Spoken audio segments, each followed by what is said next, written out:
Praise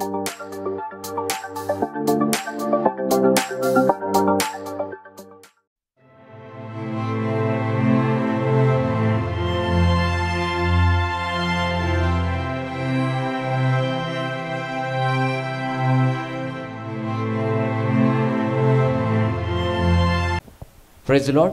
परमेश्वराच्या नावाला पुन्हा एकदा धन्यवाद देऊयात. सर्वांचं पुन्हा एकदा मनपूर्वक स्वागत पास्टर मनोज तेलोरे मिनिस्ट्रीज या यूट्यूब चॅनलमध्ये. या चॅनलला आपण लाईक करूयात, सबस्क्राईब करूयात आणि परमेश्वराचं अद्भुत वचन प्रत्येक कानापर्यंत पोहोचवण्यासाठी आपण थोडाफार सहभाग त्याच्यामध्ये आपला नोंदवूयात. त्या ठिकाणामध्ये एक व्हॉट्सअप नंबर दिलेला आहे. त्या व्हॉट्सअप नंबरवर तुमच्या जीवनामध्ये जर काही प्रार्थना तुम्हाला द्यायची असतील, काही विनंती द्यायची असतील तर त्या व्हॉट्सअप नंबरवर तुम्ही नक्कीच सांगू शकता. त्याचप्रमाणे तुमच्या जीवनामध्ये जर काही साक्ष घडली असेल तर ती देखील तुम्ही त्या व्हॉट्सअप नंबरवर तुम्ही पाठवू शकता. तुम्हाला या ठिकाणामध्ये यायचं असेल तो व्हॉट्सअप नंबर लागला नाही, जर तुम्हाला इथली काही माहिती हवी असेल तर या ठिकाणामध्ये मी तुम्हाला 4 नंबर सांगत आहे. त्यातला पहिला नंबर आहे 9860274141. दुसरा नंबर आहे 9850144151. तिसरा नंबर आहे 9730319999. आणि चौथा नंबर आहे 9922882179. हे 4 नंबर शिल्हो पेंटिकॉस्टल चर्च सोलापूर इथले अधिकृत नंबर आहेत. त्या नंबरशिवाय दुसऱ्या नंबरवर तुम्ही कॉन्टॅक्ट करू नका. परमेश्वर अद्भुतरित्या कार्य करत आहे आणि अद्भुत साक्षी, हजारो साक्षी आपल्याला त्या ठिकाणामध्ये सांगण्यासाठी वेळ देखील पुरत नाही, इतक्या साक्षी परमेश्वर या चॅनलच्याद्वारे अद्भुतरित्या करत आहे. बहीण राजश्री यांनी पास्टरांना सांगितलं की त्यांच्या मम्मीच्या छातीमध्ये दुखत होतं आणि डॉक्टरांनी त्यांना सांगितलं की आपल्याला आता रिपोर्ट्स काढावे लागतील वेगवेगळे, कारण त्रास तो खूपच त्यांना त्या ठिकाणामध्ये होत होता. त्या बहिणींनी पास्टरांना फोन केला आणि सांगितलं की पास्टर अशी सगळी परिस्थिती आहे, माझ्या मम्मीसाठी तुम्ही प्रार्थना करा. आणि पास्टरांनी त्या बहिणीसाठी प्रार्थना केली आणि ज्यावेळेस त्यांनी दुसऱ्या दिवशी दवाखान्यामध्ये गेले, सगळे रिपोर्ट्स त्या ठिकाणामध्ये काढले आणि देवाच्या दयेकृपेने सगळे रिपोर्ट्स नॉर्मल आले, कुठलाही त्रास त्या ठिकाणामध्ये नव्हता. म्हणून आपण परमेश्वराला धन्यवाद देणार आहोत. एका भावाने पास्टरांना मेसेज केला होता लातूर या ठिकाणामध्ये. त्यांनी रिक्षा बुक केली होती आणि खूप दिवस झालं, 15-20 दिवस झाले रिक्षा त्या ठिकाणामध्ये शोरूममध्ये आली होती, पण तिथले मॅनेजर त्यांना ती रिक्षा देत नव्हते आणि त्यांना टेन्शन आलं होतं की पहिला हप्ता पण आता भरायचा आहे आणि रिक्षा तर हातात मिळत नाही आहे, कसं करायचं. आणि ह्या परिस्थितीमध्ये त्यांना परमेश्वराचं वचन अद्भुतरित्या मिळालं आणि यूट्यूबच्याद्वारे परमेश्वराने त्यांच्या अंतःकरणाचा ठावा घेतला आणि त्यांनी पास्टरांना सांगितलं, पास्टर अशी परिस्थिती तुम्ही माझ्यासाठी प्रार्थना करा. आणि पास्टरांनी त्या भावासाठी प्रार्थना केली आणि प्रार्थना केल्यानंतर दुसऱ्याच दिवशीच्या मॅनेजरचा त्यांना फोन आला आणि त्यांनी सांगितलं की तुम्ही येऊन रिक्षा घेऊन जावा. म्हणून आपण सर्व गौरव परमेश्वराला देणार आहोत. सिस्टर सुनीता येडगे यांच्या घशामध्ये गाठ झाली होती आणि 2016मध्ये त्यांच्या घशाचं ऑपरेशन देखील केलं होतं, पण काही दिवसापूर्वी पुन्हा त्यांना त्या ठिकाणामध्ये त्रास सुरू झाला आणि घसा सुजला आणि तोंड देखील त्यामध्ये सुजलं आणि त्यांना डॉक्टरांनी सांगितलं की आपल्याला आता CT स्कॅन करावं लागेल. आणि त्या मिरजेला जाणार होत्या CT स्कॅन करण्यासाठी, पण CT स्कॅन करण्याच्या आधी त्यांनी पास्टरांना मेसेज केला की पास्टर अशी अशी परिस्थिती आहे आणि सर्व असं घडलेलं आहे, तर तुम्ही माझ्यासाठी प्रार्थना करा. आणि पास्टरांनी त्या बहिणीसाठी प्रार्थना केली, ओके सेंड केलं आणि ज्यावेळेस दुसऱ्या दिवशी त्यांनी सगळे CT स्कॅनचे सगळे रिपोर्ट्स काढले, डॉक्टर म्हणले कुठलाही प्रॉब्लेम नाही, फक्त थोडंसं इन्फेक्शन आहे, ते औषध गोळ्यांनी पूर्ण होऊन जाईल. आपण सर्व गौरव परमेश्वराला देणार आहोत. एका बहिणीने सांगितलं की बऱ्याच दिवसापासून त्यांची इच्छा होती काहीतरी चर्चसाठी द्यावं, पण त्यांचे पैसे एका ठिकाणामध्ये अडकले होते, पण परमेश्वराचं वचन त्यांच्यापर्यंत पोचलं. त्या अडकलेल्या पैशांची परिस्थिती त्यांनी पाहिली नाही. त्यांनी म्हटली मला शिल्हो पेंटिकॉस्टल चर्च सोलापूर या ठिकाणामध्ये मला काहीतरी द्यायचं आहे आणि त्यांनी परमेश्वराच्या मंदिरासाठी काही रक्कम पाठवली आणि त्यांनी सांगितलं की ज्या दिवशी त्यांनी रक्कम पाठवली दुसऱ्याच दिवशी त्यांचे जे पैसे अडलेले होते ते दुप्पट त्यांना त्या ठिकाणामध्ये मिळाले. म्हणून आपण सर्व गौरव परमेश्वराला देणार आहोत. परमेश्वर अद्भुत आहे आणि ही वेळ आहे परमेश्वराच्या वचनाची. स्तुती करतो, प्रभूला धन्यवाद देतो. अतिशय अद्भुत रीतीनं देव या दिवसामध्ये काम करत आहे. पवित्र आत्म्याच्या द्वारे ज्या पद्धतीनं लोकांच्या जीवनामध्ये बदल होत आहे, वचनाच्या द्वारे पुष्कळ लोक ख्रिस्ताकडे आकर्षिले जात आहेत. जुन्या मार्गाचा त्याग करून ख्रिस्ताच्या शांतीनं त्यांचं जीवन, त्यांचे विचार बदलून जाण्याचं काम देवाचं वचन करत आहे. मागच्या दिवसामध्ये पुण्यात पण सभा झाल्या, परंतु त्या सभेला एक वृद्ध स्त्री रडत रडत माझ्याकडे आली आणि मग रडता रडता ती बोलली, फार देवाच्या वचनावरती माझं प्रेम आहे, समजत नव्हतं, आता समजायला लागलं. देवाचं वचन एखाद्या भोजनाप्रमाणे रोजच्या दिवसामध्ये आमच्या जीवनामध्ये आम्हाला आवश्यक गोष्ट बनलेली आहे. वाटत होतं सोलापूरला यावं, परंतु गाडी खर्च नसल्या कारणानं बऱ्याच वेळा निर्णय करून पण इथे येता आलं नाही. परंतु जेव्हा मला कळलं पुण्यात सभा आहे, तर मुंबईवरून धावत पळत मी तिथं आले आणि म्हटलं ॲटलिस्ट एकदा तरी देवाचं वचन जिवंतपणे माझ्याशी बोलावं. आणि ते वचन माझ्याशी बोललं. ख्रिस्त जन्मोत्सव नेमका काय असतो? पुष्कळ लोक एक येशूच्या जन्माचा सोहळा किंवा येशूच्या जन्माचा एक सण म्हणून त्याकडे पाहतात. परंतु ज्यावेळेस येशू ख्रिस्ताचा जन्म, त्यावेळची परिस्थिती आणि आत्ताची परिस्थिती याच्याविषयी लोकांना बोललो, तर काही लोक येऊन ते म्हटले आता कपडे घ्यावेत की नाही हा सुद्धा प्रश्न पडलाय. इतकं वचन आमच्या हृदयाशी बोललं. आणि 100% तसंच आहे.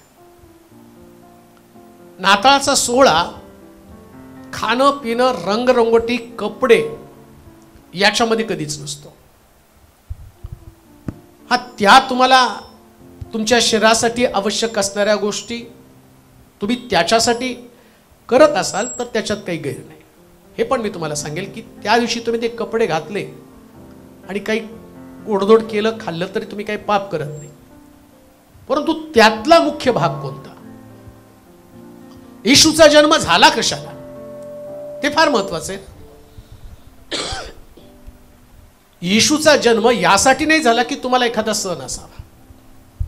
वास्तविक पाहता पवित्र शास्त्रामध्ये 7 प्रमुख सण आहेत. त्या सणाकडे कोणाचंच लक्ष नाही, कोणालाच ते 7 सण माहिती नाही. परंतु आमच्यासाठी मुख्य सण कोणते? नाताळ, नवीन वर्ष, ईस्टर आणि गुड फ्रायडे. बस 100% प्रभू येशू ख्रिस्ताचं या पृथ्वी तलावरचं येणं हे आमच्यासाठी आशीर्वादाचं कारण आहे. त्याला प्रथम फळाचा सण म्हटलेलं आहे. येशू ख्रिस्ताचं या पृथ्वी तलावरचं आगमन तो प्रथम फळाचा सण आहे. प्रथम फळ देवानं जी पहिली निर्मिती, येशू ख्रिस्त देवाची पहिली निर्मिती, शब्दाच्या द्वारे येशूची निर्मिती झाली. शब्दांच्या द्वारे देवदूतांची निर्मिती झाली. देवदूत आत्मेत, येशू आत्मा आहे, देव पण आत्मा आहे. म्हणून देव शब्द पाठवूनच त्यांना बंदिस्त करून टाकणार आहे. कुणाला? जे पतित झालेले देवदूत आत्मे. आता माझा विषय तो नाही, परंतु परमेश्वराचं प्रथम फळ प्रभू येशू ख्रिस्त आहे. आणि या प्रथम फळाच्या द्वारे, जसं प्रथम फळाच्या द्वारे बरेच लोक त्यांचा पहिला पगार, काल राधिकाने पण ती म्हटली मला माझा पहिला पगार, मी कुठेही कामाला लागले तर माझं, आणि तिचं वैशिष्ट्य ती कोणतेही काम 1 महिना करते. आणि तिचा पहिला पगार चर्चला आणून देते. खाते का नाही काय माहित नाही, पण तिचा पहिला पगार चर्चला ती आणून देते. ती म्हटली मी कुठेही लागले माझा पहिला पगार मी चर्चला देईल. तिचा पहिला पगार प्रथम फळ. का प्रथम फळ देवाला द्यायचं? प्रथम फळाचं गुणधर्म काय? ते सगळ्यात टेस्टी असतं. सगळ्यात टेस्टी असतं पहिलं फळ. त्याच्यानंतर येणारी फळं त्याला कीड लागली जाते. नंतरची जी फळं आहेत त्याच्यात कीड लागली जाते. ती फळं कोणीतरी खाल्लेली असतात. तसं प्रभू येशू ख्रिस्त याच्यामध्ये कुठल्या प्रकारचा दोष नव्हता. ते पहिलं फळ म्हणून पृथ्वी तलावरती आलं आणि मानवानं ते खाल्लं आणि त्यांना तारण मिळालं. बरं का? तारण, सुटका, ही गोष्ट ध्यानात ठेवा. जसं त्या नाताळाच्या दिवसाची आम्ही वाट पाहतो. किती पण तुम्हाला सांगितलं तरी तुम्हाला सगळ्यात महत्वाचा दिवस कोणता? 25 डिसेंबर. मी आता आपण ठरवू. आता मी म्हणेल नाही पुढच्या वर्षीपासून आपण 20 तारखेला करू. 25ला तुम्ही दुसऱ्या चर्चला जाणार, 100% जाणार. तुम्ही काय म्हणणार की नाही 25 तारीख जग करता आम्हाला जायलाच पाहिजे तिथं. तो दिवस, त्या दिवसाला इतकं काही तुम्ही पकडून ठेवलेलं आहे. आणि त्या दिवसाची तुम्ही वाट पाहतात. पण आज जसं त्या दिवसाची वाट पाहतात तसं आणखीन एक दिवसाची वाट तुम्हाला पाहिजे. जसं 25 तारखेला प्रभू येशू ख्रिस्त पृथ्वी तलावरती मानवी देह धारण करून आला आणि लोक त्या दिवसाची वाट पाहत होते. पुन्हा मी तुम्हाला सांगतो की येशूच्या जन्माचा सोहळा करत असताना जसं येशूच्या जन्माची वाट पाहत होते, आम्ही पाहिलं की जेव्हा ज्ञानी लोक त्यांनी तारा पाहिला, त्या ताराचा शोध घेत राजवाड्यामध्ये पोचले आणि राजवाड्यामध्ये पोचल्यानंतर ते म्हटले की या राजवाड्यामध्ये कोणी राजपुत्र जन्माला आला का. त्यावेळेस हेरोद सुद्धा एकदम त्याला धक्का बसला की कोण जन्माला आला. आणि मग हेरोदाच्या डोक्यामध्ये त्यांनी सगळे संदेष्टे, भविष्यवक्ते, शास्त्राचे अध्यापक त्या लोकांना बोलवलं आणि म्हटलं की कोण या दिवशी जन्माला यावं असं बायबलमध्ये काय लिहिलेलं आहे.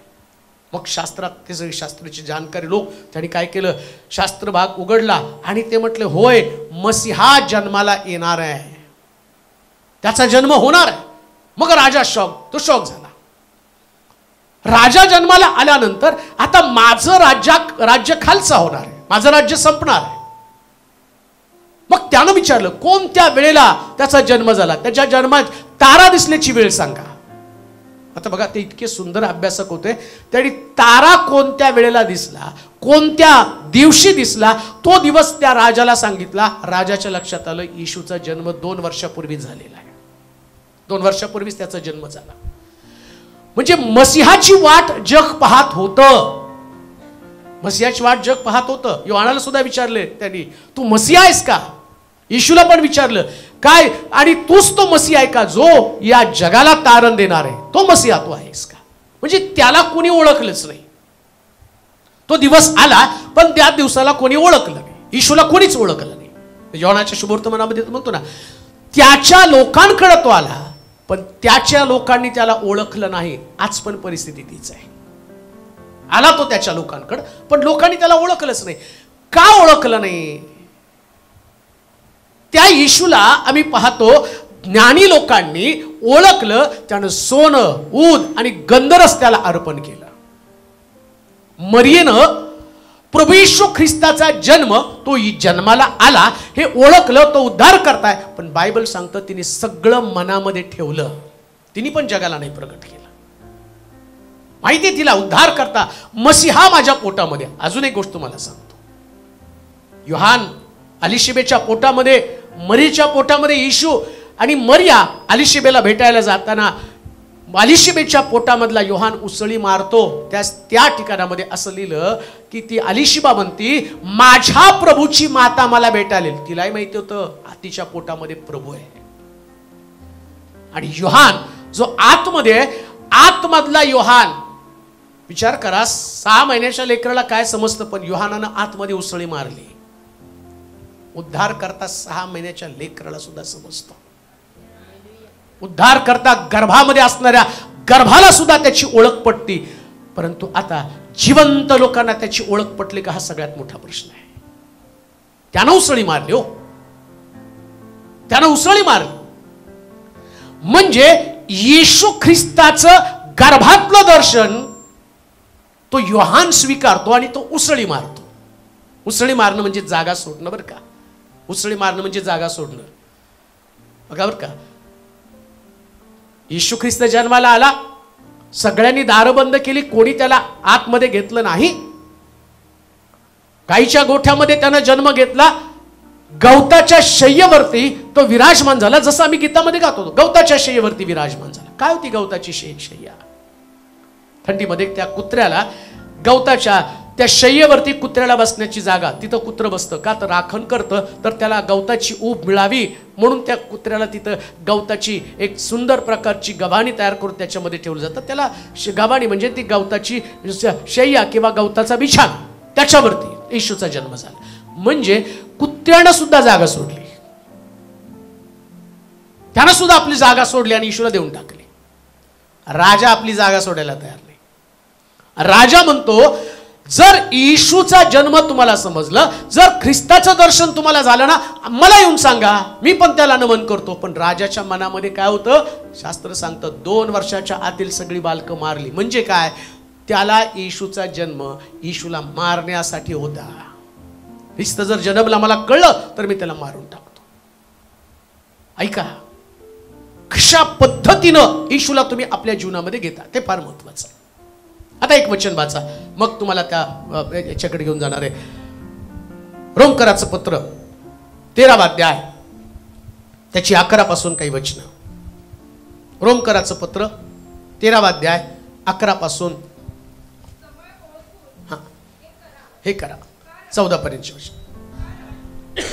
कारण तुम्ही आता झोपेतून उठावे, तुम्ही झोपेतून उठावे अशी वेळ झाली आहे, अशी वेळ आली आहे. टायटल काय त्याचं? ख्रिस्त दिनाचे आगमन. ख्रिस्त दिनाचे आगमन म्हणजे 25 तारीख. आता तुम्ही 25 तारखेचा विचार करता, ख्रिस्त दिनाचं आगमन, तो दिवस ज्या दिवशी येशूचा जन्म झाला तुमच्या दृष्टिकोनातनं. बायबल त्याला सांगत नाही तो 25 तारखेला जन्मला. मी त्याच्यावर बोलणार नाही, कारण माझा विषय असणार आहे की प्रभू येशू ख्रिस्त या पृथ्वी तलावर आलेला तो जो दिन आहे त्याला म्हटलं ख्रिस्त दिन. मी त्याच्याविषयी बोलत नाही बरं का. नाही तर तुम्ही म्हणाल कुठून काढलं हे 25 तारीख. मी बोलणार ती गोष्ट वेगळी आहे. वाचा पुढे. ख्रिस्त दिनाचं आगमन. आगमन समय ओळखून, समय ओळखून हे करा, हे करा. कारण तुम्ही आता झोपेतून उठावे, झोपेतून उठावे अशी वेळ आली आहे. अशी वेळ आली आहे. कारण आपण विश्वास ठेवला तेव्हापेक्षा तारण आता आपल्या जवळ आले आहे. तारण आता आपल्या जवळ आलं आहे. रात्र सरत येऊन दिवस जवळ आला आहे. दिवस जवळ आला आहे. म्हणून आपण अंधकाराची कामे टाकून द्यावी आणि प्रकाशाची शस्त्र सामुग्री धारण करावी. दिवसा ढवळ्या साजेल असे आपण शिष्टाचाराने चालावं. चैनबाजीत व मद्यपानात विषय विलासात व कामासक्ती कलहात व मत्सरात नसावे. तर तुम्ही प्रभू येशू ख्रिस्ताला परिधान करा आणि देहवासना तृप्त करण्यासाठी तरतूद करू नका. काय तिथं जर तुम्ही बघितलं तर त्याच्यामध्ये अनेक गोष्टी सांगितलेल्या. त्याच्यातली 14व्या वचनामध्ये म्हटलं तुम्ही येशू ख्रिस्ताला परिधान करा. 25 तारखेला तुम्ही काय घालता? परिधान करणं म्हणजे आता तुमची तरतूद काय? कपडे परिधान करणं.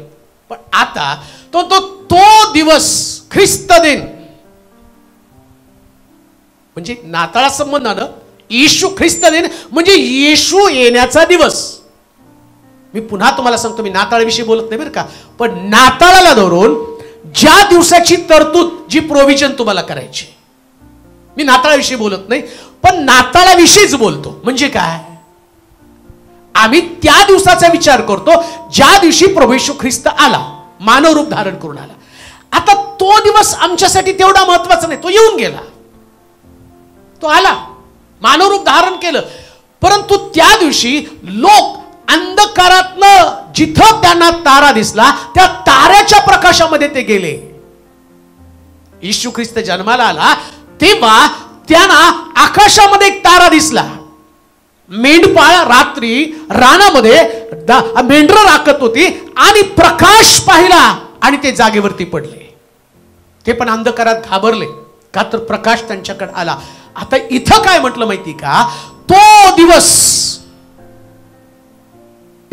नाही सांगत ज्या दिवशी प्रभू येशू ख्रिस्त जन्माला आला. तो दिवस कोणाला माहित नाही.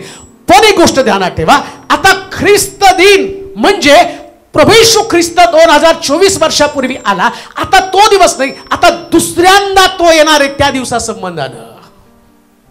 पहिल्या दिवशी तुम्हाला काहीच करता आलं नाही, पहिल्यांदा आला त्यावेळेस कोणी दार लावून घेतलं. उतार शाळेतल्या रक्षकानं सांगितलं आमच्याकडे जागा नाही. सगळ्या लोकांनी त्याला नाकारलं, पण तो काही बोलला नाही. जिथं जागा मिळाली त्या ठिकाणामध्ये त्यानं जन्म घेतला आणि जगाचं तारण, जगाचा उद्धार त्या ठिकाणी करणं हा जो त्याचा उद्देश होता. आणि इथं जर तुम्ही वाचलं 11व्या वचनामध्ये, समय ओळखून हे करा कारण तुम्ही आता झोपेतून उठावे अशी वेळ आली आहे. आपण विश्वास ठेवला तेव्हापेक्षा तारण आता आपल्या जवळ आहे. रोमकराच्या पत्रामध्ये पौलानं जे दिलंय ना, आणि आता मंडळीला ज्याची गरज आहे ते पौल सांगतो त्याच्यामध्ये म्हटलं ख्रिस्त दिनाचं आगमन. बघा आता सगळे लोक त्या 25 तारखेच्या दिवसामध्ये इतकं काही घडवून गेलेले आहेत. त्यांच्या डोक्यामध्ये एकच आहे, चांगल्यातलं चांगलं डेकोरेशन कसं घराला करावं. जर तुम्ही यूट्यूब फेसबुक काय पण काढलं ना त्याच्यामध्ये ख्रिसमस ट्री कसा बनवायचा त्याच्या असल्या भारी भारी आयडिया दिल्यात. एका सुद्धा बहादरानं तारण कसं साधायचं हे आयडिया दिली नाही. पण माझा पौल म्हणतो ख्रिस्त दिन येण्याच्या अगोदर आपलं तारण साधून घ्या. ख्रिसमस ट्री याच्यातनं तुम्हाला येशूचं दर्शन घडणार नाही, याच्यातनं दर्शन घडणार. ख्रिसमस ट्रीचा संबंध येशूशी मुळीच नाहीये. सांता क्लॉजचा तर चुकून पण नाही, चुकून पण नाही. पण आम्हाला सांता लागतो. कशाला लागतो? तो जो सांता आहे तो सांता फादर, त्या फादरनं गरीब लेकरांना, अनाथ लेकरांना ख्रिसमस किंवा येशू ख्रिस्ताच्या जन्माचं औचित्य साधून त्यानं या लेकरांना गुपचूपपणे जाऊन त्यांच्या उशाखाली गिफ्ट ठेवल्या. एवढंच आहे तो सांता क्लॉज. पण आता सांता क्लॉज शिवाय ख्रिसमस एखाद्या दिवशी येशू नसला तर चालेल, पण सांता दाढी लावून पाहिजेच. का माहिती का? सैतान फार दूरत आहे. त्याला माहितीये लोकांना जे जवळ आलं ते नाही त्याच्याकडे लक्ष गेलं पाहिजे. काय जवळ आलं? तारण जवळ आलं. तारणाकडे नाही लक्ष गेलं पाहिजे त्याचं. अजून एक गोष्ट तुम्हाला सांगतो, येशू ख्रिस्ताचा जन्म आणि तारण हे फार एकमेकाशी त्यांचा घनिष्ठ संबंध आहे. बरोबर का? नाताळामध्ये सगळ्यात महत्वाची गोष्ट काय माहिती का? तारण. एक वचन वाचा म्हणजे तुम्हाला कळेल. लुकाचं शुभवर्तमान 2 अध्याय 25 पासून काही वचन वाचा. लुकाचं शुभवर्तमान 2 अध्याय 25 पासून.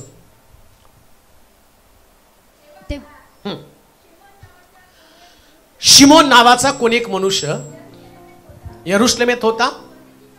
नीतिमान व भक्तिमान मनुष्य असून इस्रायलाच्या सांत्वनाची वाट पाहत होता व त्याच्यावर पवित्र आत्मा होता. प्रभूच्या ख्रिस्ताला पाहण्या अगोदर तुला मरण येणार नाही असे पवित्र आत्म्यानं त्याला प्रगट केले होते. त्याला आत्म्यानं मंदिरात आणलं आणि नियमशास्त्राच्या विधीप्रमाणे करण्याकरिता आई बाप येशूला आत घेऊन आले. तेव्हा त्यानं त्याला आपल्या हातात घेऊन देवाचा धन्यवाद करीत म्हटलं, हे प्रभू आता तू आपल्या वचनाप्रमाणे आपल्या दासाला शांतीने जाऊ देत आहेस. कारण माझ्या डोळ्यानं तुझे तारण पाहिले आहे.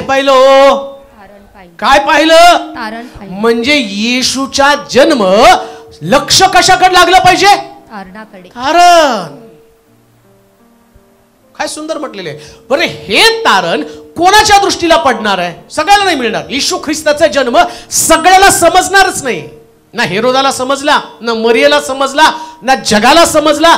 ज्यांच्या घराच्या दरवाजाजवळ थाप मारली आणि म्हटलं तारण आतमध्ये घ्या. प्रगटीकरणाच्या पुस्तकामध्ये म्हटलं, पहा मी द्वाराशी उभा आहे, दार ठोकीत आहे. जो कोणी माझी बाणी ऐकेल. जक्कयाच्या घराजवळ येशूनं दार ठोकलं. जक्कय त्वरा कर, खाली ये, आज मला तुझ्या घरी जेवायला यायचं. जक्कयाच्या घरामध्ये गेल्यावर येशू ख्रिस्तानं ज्या उद्देशानं तो आला आणि तो उद्देश काय? आज या घराण्याला तारण प्राप्त झालेले. लक्षात ठेवा, सगळ्यात महत्वाची गोष्ट ख्रिस्ताचा जन्म हा तारणासाठी झालेला आहे, हा उद्धारासाठी झालेला आहे. आणि तो उद्धार सगळ्यांसाठी नाही. तुम्ही ना असं कसं? सगळ्यांसाठी तारण नाही. काय म्हटलं? कोणाच्या दृष्टीला पडेल? वाचता का ते वचन परत? तेव्हा पहा. दुसरं 25 वचन. तेव्हा पहा, शिमोन नावाचा कोणी एक मनुष्य यरुशलेमेत होता. कुठं होता? लक्षात ठेवा, ख्रिस्ताचा जन्म यरुशलेमेशी संबंधित आहे. यरुशलेम म्हणजे देवाची नगरी, जिथं देवाचं मंदिर आहे. मंदिर असणारं ठिकाण, जिथं भक्तिभाव आहे, जिथं श्रद्धा आहे. आणि ज्या ठिकाणामध्ये जाण्यासाठी लोकांना एक प्रकारची उत्कंठा आहे, ज्याचं जीर्णोद्धार होणार आहे, ज्याचं पुनर्बांधणी होणार आहे. यरुशलेम जिथनं ख्रिस्त पुन्हा एकदा स्वर्गाकडे गेला ते ठिकाण आहे. आणि यरुशलेम कोणतं ठिकाण? पुन्हा एकदा जिथं येणार तेच ठिकाण आहे. जिथून गेला, जिथं जन्म झाला आणि जिथून पुन्हा जाणार ते ठिकाण आहे. पुन्हा आम्हाला पाहायला मिळतं येशू ख्रिस्ताचा जन्म झाला आणि येशू यरुशलेमेत गेला. येशू ख्रिस्त स्वर्गात जाण्याच्या अगोदर पुन्हा यरुशलेमेत गेला आणि तो पुन्हा म्हणतो याच डोंगरावरती मी पुन्हा येणार आहे. म्हणजे सारं लक्ष कुठं? यरुशलेम, यरुशलेम, यरुशलेम. अजून शास्त्रामध्ये सांगितलं एक मनुष्य यरुशलेम सोडून जात असताना लुटारूच्या हाती सापडला. जेव्हा जेव्हा तुम्ही यरुशलेम म्हणजे देवाचं घर सोडता तेव्हा तुमच्या दृष्टीला कधीच तारण पडत नाही. देवाचं मंदिर, देवाचं सानिध्य, देवाची समक्षता, परमेश्वराची उपस्थिती असणारं ठिकाण. कान देऊ नये का? जगात जाल तेव्हा तारण तुमच्या दृष्टीला पडणार नाही. आणि म्हणून म्हटलं अंधकाराची कर्म टाकून द्या. तो दिवस जसा जवळ येईल. कोणता दिवस? पहिलं तारण प्रभू येशू ख्रिस्त आला, त्याच्यावर तुम्ही विश्वास ठेवला आणि विश्वासाच्या द्वारे तुमचं तारण झालं. इकडे मी पाहतो या संदेष्टानं आपल्या हातामध्ये येशूला घेतलं आणि त्यानं यरुशलेमेत त्या दिवसाची वाट पाहत होता की तारणारा, मुक्तिदाता, उद्धार करता माझ्याकडे येईल. आणि शास्त्र सांगतं तो येईपर्यंत तुला मरण येणार नाही. लक्षात ठेवा याच्या जगण्याचा उद्देश अगदी स्पष्ट होता. कारण जेव्हा येशूला आपल्या हातामध्ये त्यानं पाहिलं तो म्हणतो आता मरण आलं तरी चालेल. त्याचं जगणं आणि जगातल्या लोकांसाठी नव्हतं, त्याचं जगणं तारणाला आपल्या डोळ्यानं पाहण्यासाठी होतं. प्रियांनो लक्षात ठेवा या पृथ्वी तलावरती तुमचं जगणं, तुमचा उद्देश, तुमचं मिशन अगदी स्पष्ट असलं पाहिजे.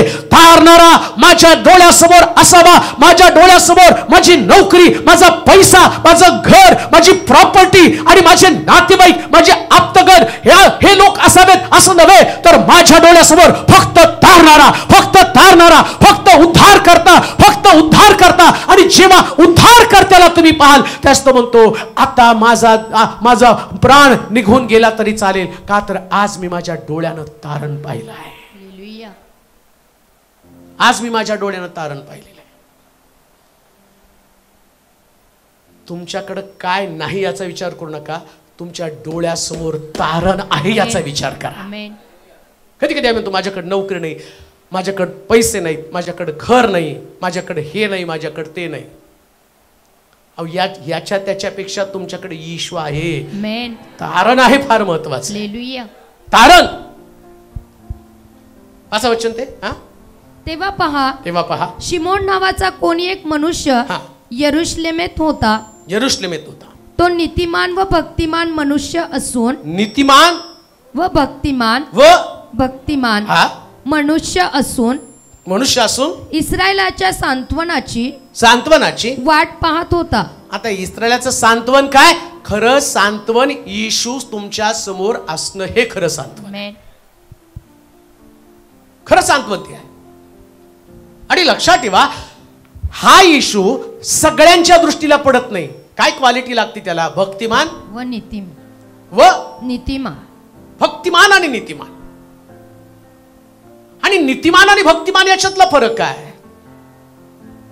नीती या शब्दाचा अर्थ जे शास्त्रात सांगितलं त्याच्याप्रमाणे चालणं म्हणजे नीतीने चालणं. नीती तुम्ही ठरवता तशी नाही.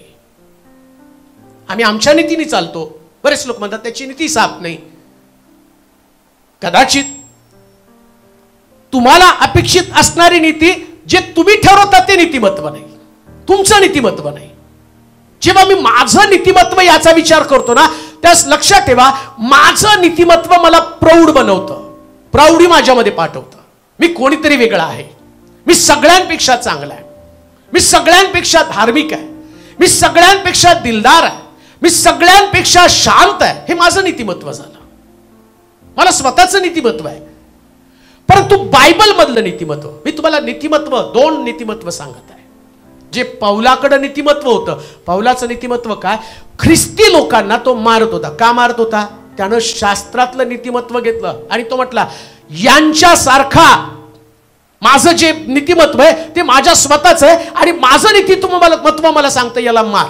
कोणाला मार? ख्रिस्ती व्यक्तीला मार, ज्यानं ख्रिस्ताला स्वीकारलं. आता बघा ख्रिस्ती लोक मरण स्वीकारतात आणि पौल हा एक नीतिमान व्यक्ती आहे. तो नीतिमत्वासाठी या लोकांना मारतो. कोणाला मारतो? ख्रिस्ती लोकांना. आणि ख्रिस्ती लोक का मारतायत? नीतिमत्वासाठी. बरं, आता पौलाचं नीतिमत्व आहे आणि ख्रिस्ती लोकांचं नीतिमत्व आहे. मग येशू ख्रिस्तानं सांगितलेलं नीतिमत्व कोणतं? एका गालात मारली. आता बघा, पौलाकडचं नीतिमत्व आहे ते मारणं आहे आणि येशू ख्रिस्ताचं नीतिमत्व आहे ते तारणासाठी मरण स्वीकारणं. तारण स्वीकारणं म्हणजे काय? तारण स्वीकारणं म्हणजे तुम्ही आता पौलाला ही गोष्ट कळाली, मग पौल काय म्हणतो माहिती का? तो म्हणतो मला माझ्या धार्मिकतेची प्रौढी आहे, मी यहुद्यांमध्ये सगळ्यात कट्टर यहुदी, सगळं काही माझ्याकडे. पण जेव्हा खरं नीतिमत्व त्याला समजलं, तो काय म्हणतो? जगातला सगळ्यात मोठा पापी मी आहे, सगळ्यात मोठा पापी मी आहे. कोणाला तारण कळतं? ज्याला कळतं सगळ्यात मोठी चूक माझी आहे, त्यालाच प्रभू येशू ख्रिस्ताचं दर्शन घडतं. ऐका बरं का, येशूच्या दर्शनाची कथा वेगळी आहे. लोकांना ज्या दिवशी खरा ख्रिस्ताचा जन्म समजेल ना, त्यांचे विचारच बदलून जाणार आहेत. स्तेफनाला दगडमार होत असताना, हा स्तेफन रस्त्यावरती त्याला लोक दगड मारत आहे आणि असं लिहिलं, त्यानं स्वर्ग उघडलेला पाहिला आणि पित्याच्या उजवीकडे असलेला येशू त्यानं पाहिला. त्या स्तेफनाचा शब्द काय होता माहिती का? हे पाप यांच्या माथी मोजू नको. ख्रिस्ताचं दर्शन, एकीकडे दगड पडत आहे आणि तो प्रार्थना करतो, हे पाप यांच्या माथी मोजू नको. का त्याच्या डोक्यात आलं हे? कारण त्या स्तेफनानं ती वार्ता ऐकली होती. प्रभू येशू ख्रिस्त क्रुसावरती असताना साऱ्या जगासाठी मध्यस्थी करत होता. हे बाप्पा यांना क्षमा कर, हे काय करतात ते त्यांना कळत नाही. त्याला कळलं नीतिमत्व हे नाही की जे दगड मारतात त्यांना शासन माग, तर नीतिमत्व हे आहे की जे पाप करतात त्यांच्यासाठी मध्यस्थी करणं हे नीतिमत्व आहे. धार्मिकता त्यालाच म्हटलेले, धार्मिकता म्हणजे दगड मारणं नव्हे, तर धार्मिकता म्हणजे दगड खाणं आहे प्रियांनो. धार्मिकता म्हणजे दोष दाखवणं नव्हे, तर धार्मिकता नीतिमत्व म्हणजे आपले दोष आपल्या पदरामध्ये घेणं आहे. धार्मिकता नीतिमत्व म्हणजे काय? स्वतःला शुद्ध करणं आहे. लक्षात ठेवा, नीतिमत्वाची जी प्रोसेस आहे ती प्रोसेस तुम्हाला रोज शुद्ध करतं. म्हणून आता आम्ही ऐकलं, प्रभूजन घेण्याच्या अगोदर जो कोणी अयोग्य प्रकारे भाकर खातो अथवा प्रभूचा प्याला पितो, तो प्रभूचं शरीर व रक्त असं मनानं दोषी ठरतो. बघ म्हटलं, जास्त मनुष्यानं आत्मपरीक्षण करा. म्हणजे काय? शुद्धतेची प्रोसेस. आत्मपरीक्षण म्हणजे आतमध्ये डोकायचंय. काय डोकवायचंय? मी माझ्या डोळ्याला तारण पाहिलं. आता ज्यानं तारण पाहिलं, इकडं हा शिमोन आपल्या डोळ्यानं तारण पाहतो आणि शिमोन सुद्धा काय लिहिले वाचा, शिमोन डोळ्यानं तारण पाहतो. काय म्हटलंय? तो नीतिमान व भक्तिमान मनुष्य असून इस्रायलाच्या सांत्वनाची वाट पाहत होता व त्याच्यावर पवित्र आत्मा होता. पवित्र आत्मा होता. प्रभूच्या ख्रिस्ताला पाहण्या अगोदर, प्रभूच्या ख्रिस्ताला पाहण्या अगोदर तुला मरण येणार नाही, मरण येणार नाही असे पवित्र आत्म्याने त्याला प्रगट केले होते. त्याला पवित्र आत्म्यानं प्रगट केलं होतं. त्याला आत्म्याने मंदिरात आणले, मंदिरात आणलं आणि नियमशास्त्राच्या विधीप्रमाणे करण्याकरिता आईबाप येशूला आत घेऊन आले. आईबाप येशूला आत घेऊन आले. तेव्हा त्याने त्याला आपल्या हातात घेऊन देवाचा धन्यवाद करीत म्हटले, हे प्रभू, आता तू आपल्या वचनाप्रमाणे आपल्या दासाला शांतीने जाऊ देत आहेस. आता तारण पाहिल्यावर काय प्रार्थना करतो तो? मला जाऊ दे. आजपर्यंत कोणी एका व्यक्तीने अशी प्रार्थना केली नाही. येशूला पाहिल्यावर तो म्हणतो की आता मला मरण दे. का हो? त्याचं कारण मी तुम्हाला सांगतो. मोशे सुद्धा एकदा देवाला प्रार्थना करतो आणि म्हणतो मला तुला पाहायचंय. त्यास प्रभू त्याला काय म्हटलं माहिती का? जो कोणी मला पाहतो तो जिवंत राहणार नाही, तो मरणार आहे. मोशे म्हटला ठीक आहे, असं असेल तरी पण मला तुला पाहायचं. मग प्रभूनं त्याला काय केलं, एका खडकाच्या कपारीमध्ये ठेवलं आणि त्याला म्हटला, देवाला माहिती की याने शारीरिक दृष्टिकोनातनं मरावं ही माझी इच्छा नाही, पण आत्म्यामध्ये याला त्या गोष्टी दिसणं फार गरजेचं आहे. मग त्यानं खडकाच्या कपारीमध्ये खडकाला भेग पाडली आणि त्या भेगेमध्ये त्या असणाऱ्या मोशेला ठेवलं आणि प्रभूनं आपला हात त्याच्यावरती ठेवला आणि फक्त तो पुढे गेल्यावर त्याची छाया त्यांनी पाहिली आणि तो मूर्छित झाला. ऐका, मला पाहणारा कुणी? शिमोन सुद्धा काय म्हणतो, आता मला शांतीनं जाऊ दे.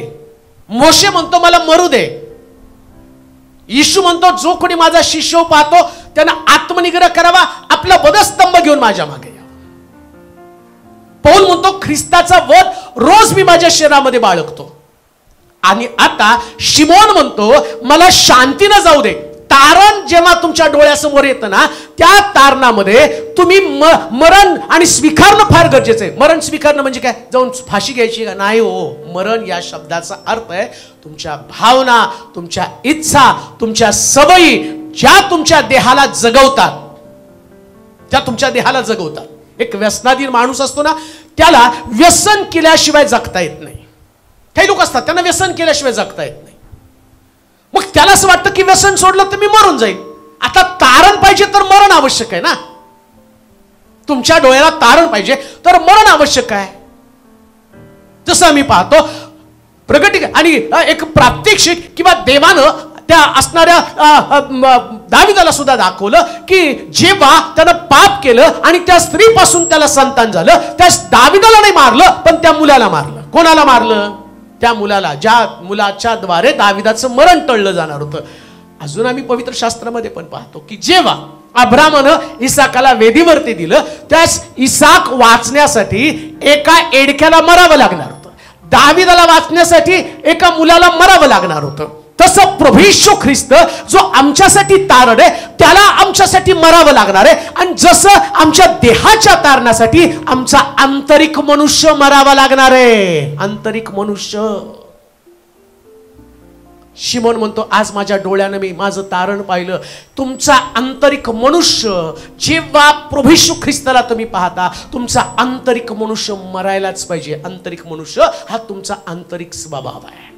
एक स्वभाव घेऊन जगत आहात.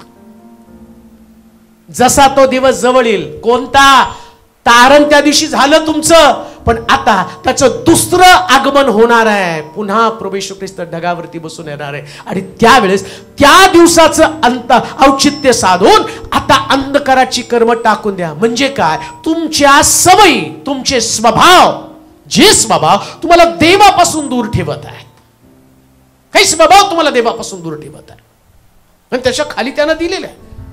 वाचा बरं 13वा अध्याय, रोमकराचं पत्र 13वा समय अध्याय. ओळखून हे करा. दिवसा डवळ्या 13 वचन. रात्र सरत येऊन 13 वचन.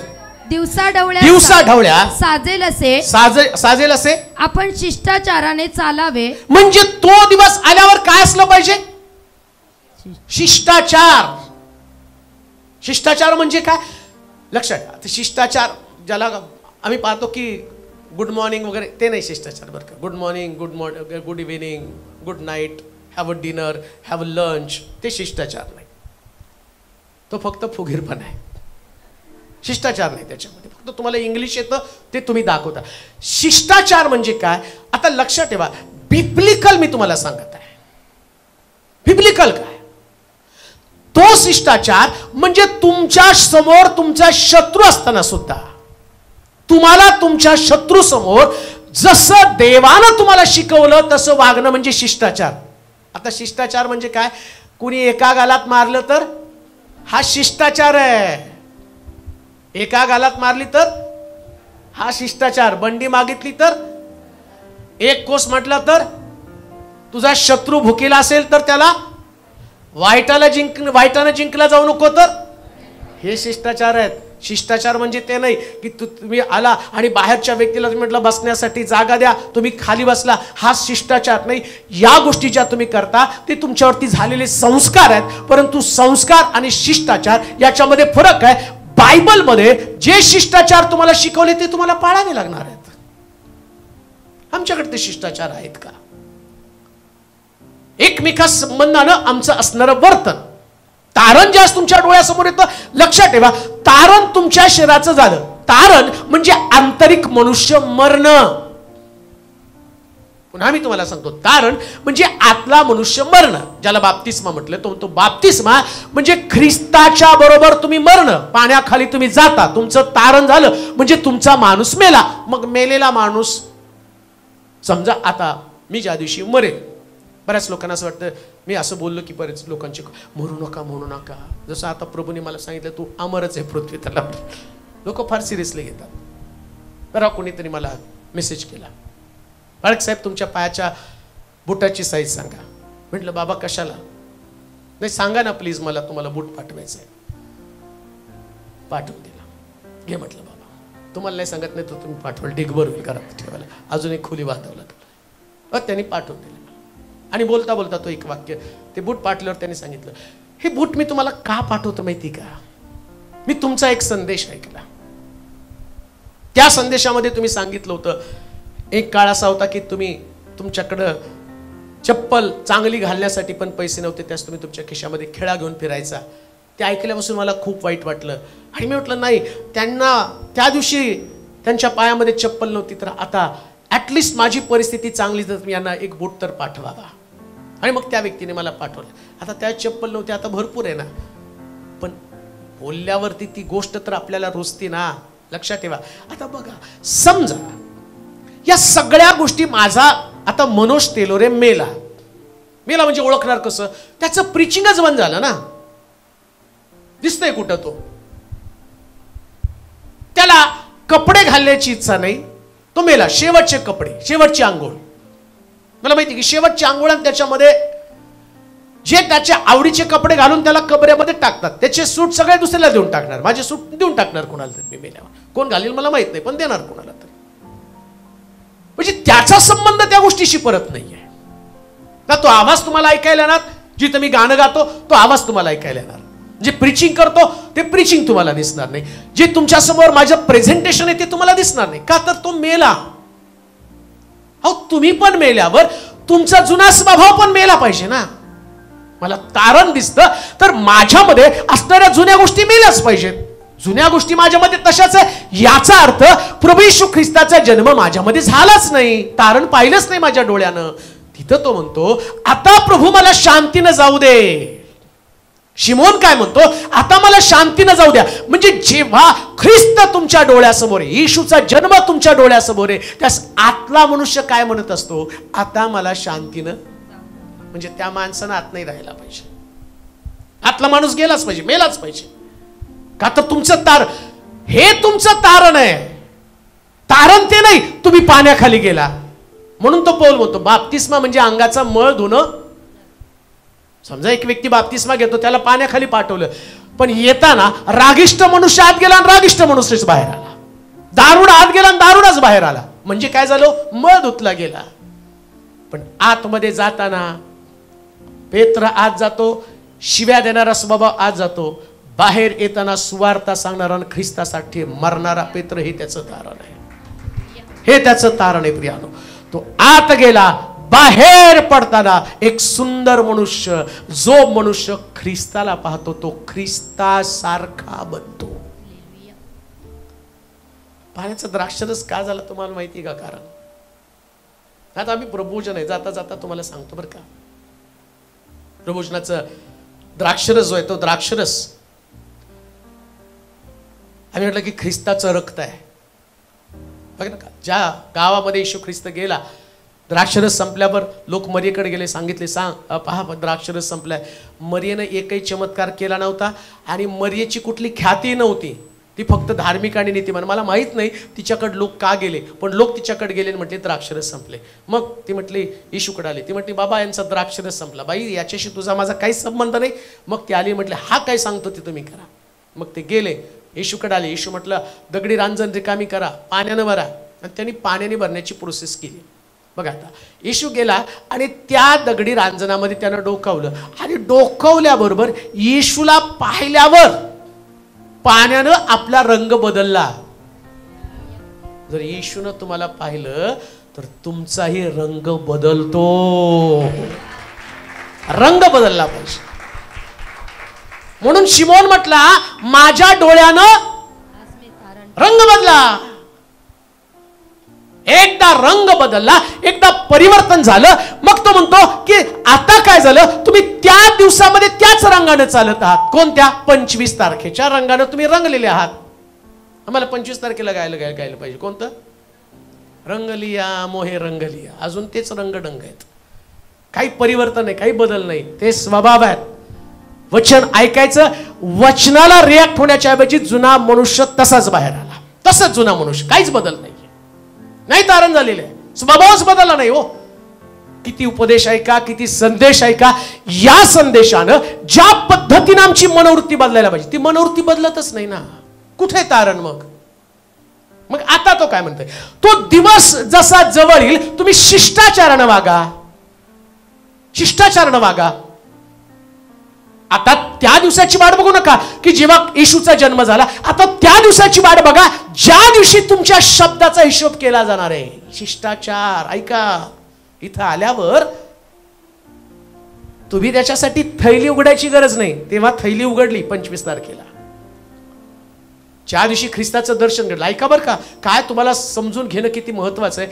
त्या दिवशी लोकांनी थैली उघडली आणि थैलीमधलं जे आहे ते ख्रिस्ताला दिलं. सोनं, ऊद, गंधरस आणि त्याच्यामध्ये असणारे द्रव्याच्या थैल्या त्याने उघडल्या. द्रव्य पण येशूला दिलं. आता त्या दिवशी येशू बाळ होता, सगळं स्वीकारलं. द्रव्य स्वीकारलं, सोनं स्वीकारलं, ऊद स्वीकारला, गंधरस स्वीकारलं. आता तो आल्यावर तुम्ही थैली उघडणार नाही, तो पुस्तकं उघडणार आहे. तो काय उघडणार आहे? तुम्ही बाळ होता तेव्हा थैली उघडली, तो त्या दिवशी नुसतं तो आता उघडू नका. परीक्षेच्या वेळेस असतं बघा, वर्षभर शिक्षक शिकवतात आणि अचानक म्हणतात आज मी तुमची टेस्ट घेणार आहे. टेस्ट घेणार आहे म्हटलं लगे पटपट त्या सर एकदम बंद. काल मी सांगितलं होतं तुम्हाला होमवर्क करून या. त्या छातीमध्ये धडधड असतं, काय विचारणार आहे, काय विचारणार आहे. आता विचार करा, 30 वर्ष तुम्हाला सगळं सांगितलं देवाचं वचन, आता ढगावरती बसून येऊन तुम्ही त्यावेळेस ते उघडणार नाही. तो आता बंद, आता मी उघडणार आहे. काय उघडणार आहे माहिती का? 30 वर्षातला प्रत्येक संदेश, प्रत्येक वेळेस देवाचं वचन कशा पद्धतीने तुमच्याशी बोललं आणि तुम्ही कशा पद्धतीने स्वतःचं परिवर्तन करण्याच्या ऐवजी तुम्ही आहे तसं जीवन जगला, त्या दिवशी उघडलं जाणार आहे. म्हणून म्हटलं, काय म्हटलं ते टायटल वाचावर का, ख्रिस्त दिनाचे आगमन. हा, पुढे खाली समय ओळखून हे करा, हा, कारण तुम्ही आता झोपेतून उठावे. कशातून हो? झोपेतून उठावे. आता झोपेतनं उठावे. बस झालं, झोप घेत बसू नका. काय आम्हाला समजत नाही, काय आम्हाला, आम्ही काय केलं माहिती का, झोपेमध्ये मग्न आहोत. आणि झोपेतल्या माणसाला स्वप्न पडतात. झोपेतल्या माणसाला तो स्वर्गात गेला. मला परवा कोणीतरी सांगितलं आणि फोन केला माझा, फाळक साहेब तुम्ही माझ्या स्वप्नात आला आणि तुम्ही मला ब्लँकेट मागितलं, तुम्हाला थंडी वाजत होती. मग मी तुम्हाला ब्लँकेट दिलं, पण त्या ब्लँकेटमध्ये मुंग्या होत्या आणि त्या मुंग्या तुम्हाला चावल्या. मग तुम्ही म्हटलं दुसरं ब्लँकेट द्या. मग मी तुम्हाला दुसरं ब्लँकेट दिलं, मग तुम्ही कोपऱ्यात ते ब्लँकेट घेऊन बसला. स्वप्न आहे. मी कशाला तुम्हाला आता ब्लँकेट मागू, माझ्याकडे ढीग लागला. स्वप्नात तुम्ही काही पण पाहू शकता. झोपेमध्ये तुम्ही याच प्रकारच्या खोट्या आमिषामध्ये, खोटं वास्तव जीवन वेगळं असणारे कल्पनेमध्ये तुम्ही आहात. काय, मी धार्मिक व्यक्ती आहे आणि माझी धार्मिकता मला स्वर्गामध्ये नाही. धार्मिकता तुम्हाला, तुमची धार्मिकता स्वर्गात नेणार नाही. ही धार्मिकता तुम्हाला स्वर्गामध्ये नेणार आहे. ही धार्मिकता, हे धार्मिक जीवन आहे. याच्यातला काना मात्रा सुद्धा तुम्हाला तोडता येणार नाही, जोडता येणार नाही, रदबदल करता येणार नाही. याच्याप्रमाणे तुमचा हिशोब होणार आहे. म्हणून तोडला झोपेतनं उठावे अशी. उठा, झोपेतनं जागवा. कशासाठी जागवा? अहो तुमच्या शब्दाचा पण हिशोब होणार आहे. हो, कशाचा? तो म्हटलं ना, कोणी आपल्या भावाला अरे मूर्खानी वेडा म्हटला तर त्याला कोर्टात बोलवणार. सुप्रीम कोर्टात. स्वर्गात पण सुप्रीम कोर्ट आहे, दोन तीन कोर्ट आहेत. इथं तुमच्याकडे कशी कोर्ट आहेत? दिवाणी न्यायालय, सत्र न्यायालय, हायकोर्ट, सुप्रीम कोर्ट. तो म्हणतो तसं एकेका न्यायालयात तुम्ही कुठल्या भावाला एखादा वाईट शब्द बोलला तर त्याच्यासाठी तुम्हाला सुप्रीम कोर्ट म्हणजे डायरेक्ट देवासमोर. मूर्खा म्हटला, अहो आम्ही तर किती वेळा काय काय बोलतो, अशी प्रार्थना सुटली की असे शब्दाची फेक इकडून तिकडून करत असतो. विचार करा किती मोठ्या परीक्षेला आम्हाला तोंड द्यावं लागणार आहे. झोपेतनं जागवा.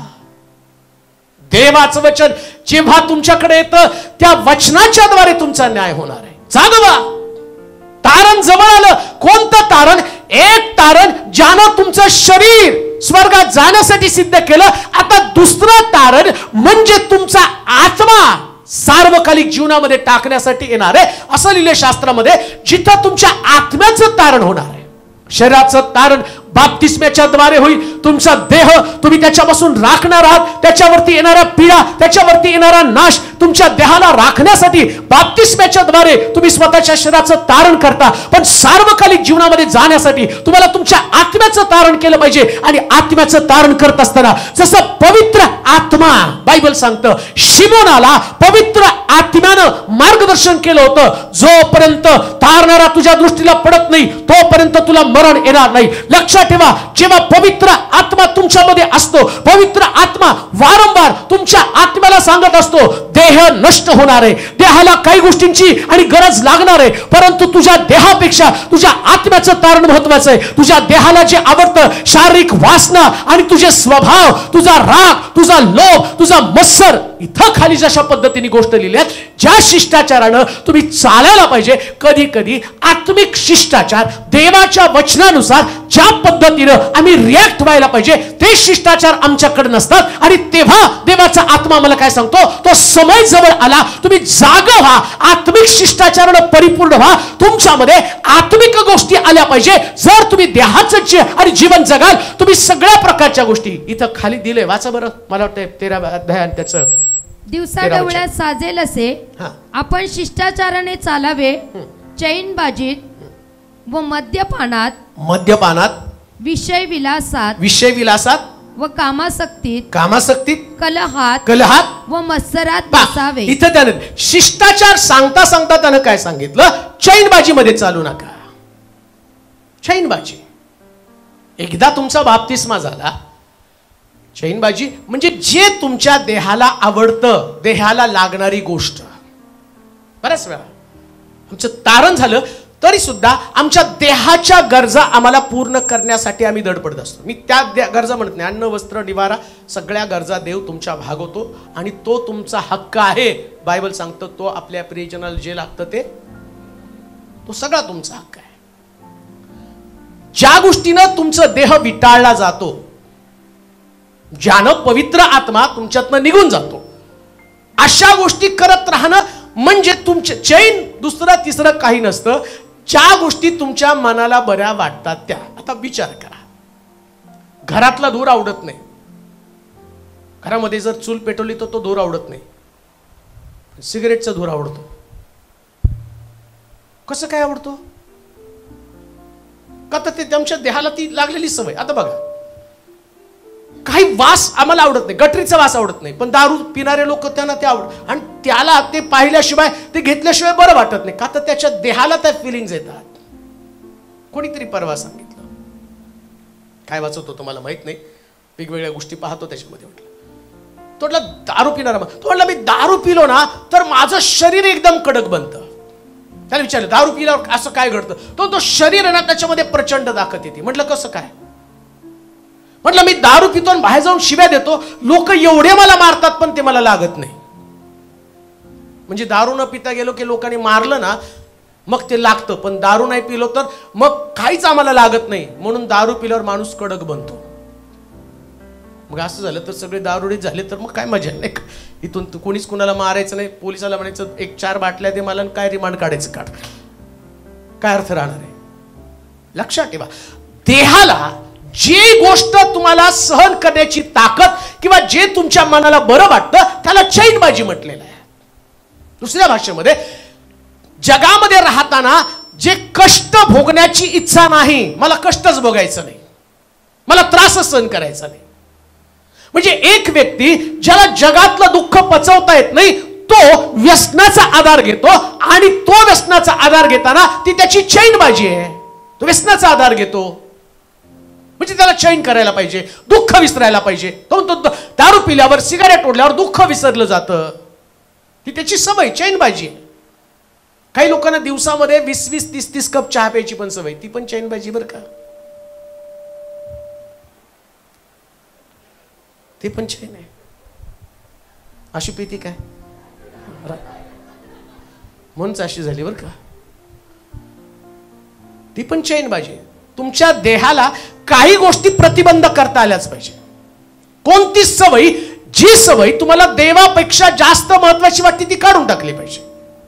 झोप ही पण तुमची चैनबाजी आहे. ते नाही झोपलं ना मग सगळं विसरून जातं. मग तू कधी जागा राहून प्रश्नाला फेस करणार आहे? ही पण तुमची चैनबाजीच आहे ना. आणि बायबल सांगतं जागृत राहा आणि प्रार्थना करा. मग येशूच्या शिष्यांनी येशूने सांगितलं नाही शिष्यांना जागृत राहा आणि, कारण त्या येशू तिथं प्रार्थना करतो आणि मस्त झोप घेत बसलेले आहेत, मस्त झोप घेतलेले आहेत. काय तुमच्या देहाची तुम्ही कशा पद्धतीने जोपासना करतात, कशा पद्धतीनं या देहाची लालसा पूर्ण करत आहात, मला त्याच्यात जास्त जायचं नाही. पण जी चैनबाजी आणि ती चैनबाजी कशा, आणि त्याच्यामध्ये असं म्हटलं विषय विलास. टायटल काय हो? नाही टायटल ख्रिस्त दिनाचे आगमन. कशाचं आगमन? ख्रिस्त दिनाचे आगमन. पहिल्यांदा येशू ख्रिस्त आला तेव्हा लोकांनी त्याचा एवढा विचार केला नाही. आणि आम्ही म्हणतो नाही त्या दिवशी त्याला जन्म घ्यायला कुठं जागा नव्हती मिळाली, आमचं घर आम्ही ख्रिस्ताला उघडं केलं असतं आणि मग आम्ही प्रभू आता आम्ही नाताचे कुठलं गाणं, तेरा हो अभिषेक आमीन के राजकुमार आज हमारे दिल में जन्मले प्रिय प्रभू येशू महान. आमच्या हृदयात ये ना. तो म्हणतो ठीक आहे त्या दिवशी नाही, आता मी परत येणार आहे आणि आता मी परत येणार आहे, तर तेव्हा तुम्ही याच्यामध्ये असू नये. कोणत्या कशामध्ये असू नये? चैनबाजीमध्ये असू नये. बघा आता नाताळच्या दिवशी सगळ्यांची चैनबाजीच आहे. सोलापूरमध्ये 2 जागा फेमस आहे 26 तारखेला. एक हा बगीचा आणि काय हिप्परगा. किल्ला पण जातात का? जातो. हिप्परगा आणि ते कशासाठी माहिती का? बरं बघा आता तुम्ही ते सगळं पूर्वी तर इकडं पण भरायचे, त्याच्यानंतर तिथं मारामाऱ्या झाल्या. 25ला ख्रिस्त जन्मला, 26ला मारामाऱ्या. पुन्हा मग 25 तारीख संपल्यानंतर 26 तारीख. मला कळत नाही तिथं जाऊन काय साध्य होणार आहे. म्हणजे त्याच्यात तुमचं काय झालं हे?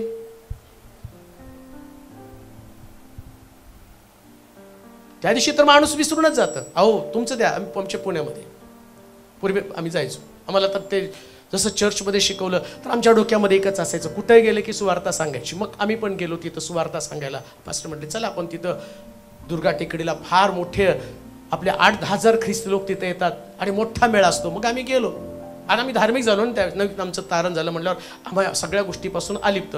मग आमच्या संपर्कामध्ये बरेच चांगले मुलं असायची, त्यांचा प्रभाव गाणं खूप छान गाणार आत्मिक असायचे आणि त्यांना आम्ही पाहायचो. मग त्या दुर्गा टेकडीवरती आम्ही ट्रॅक्स बरेच नव्या करार वगैरे घेऊन तिथे गेलो. आमचे जे अंकल होते, एक वयस्कर अंकल, ते बिचारे तर एवढे एक्साइटेड झाले होते. झाडावरती चढले, तिथून प्रभू ख्रिस्त लवकर येणार आहे, आपलं तारण साधून घ्या, ते इतकं बोलायला लागले. आणि तिथनं एक मुलगा, सुंदर गाणं गाणारा, खूप प्रभावित अशा प्रकारचा मुलगा, तो तिकडून आला आणि त्यानं इकडं बघलेत एक मुलगी, इकडं बघलेत एक मुलगी, 2.